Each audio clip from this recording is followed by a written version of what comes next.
World Championship and Olympic bronze medalists spending 7 hours in the pool daily with one aim in mind: gold in Paris in 2024. If they get there, twin synchronized swimmers Vlada and Marina Alexieva will do so against the odds.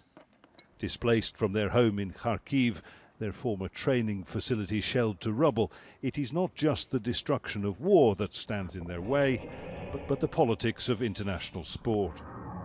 For us, it's of course not allow Russian sportsmen without Russian because anywhere. It's first of all sports. It's for peace. New guidelines from the World Olympics body could see athletes from Russia and Belarus competing as neutrals. If the International Olympic Committee does in fact allow Russian and Belarusian athletes to compete at next year's Olympic Games in Paris, well then it could cost many Ukrainians dear. The government here is threatening to ban its athletes from taking part if it means competing with the enemy. Ukrainian athletes have already paid the highest price.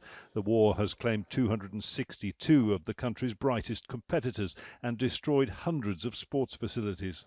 The sisters are adamant their dream must not be jeopardized further. We will do everything in our power not to allow them into competition, because this is an immoral position. Sport is about peace, and there can be no peace with Russian and Belarusian athletes competing. Decathlete Volodymyr Androshuk had a glittering career ahead of him. His best friend Dmytro says Volodymyr was widely tipped for Olympic success next year. It was, says Dmytro, his drive to win that led Volodymyr to join the army. All athletes are very strong people. If they don't have character and will, they will not last very long in sport. And it is that which makes them go to war, to fight for family, loved ones and country. Volodymyr was killed in eastern Ukraine in January. Another blow to the country's Olympic hopes, which his fellow competitors are determined to keep alive. Jonah, Al Jazeera, Kyiv.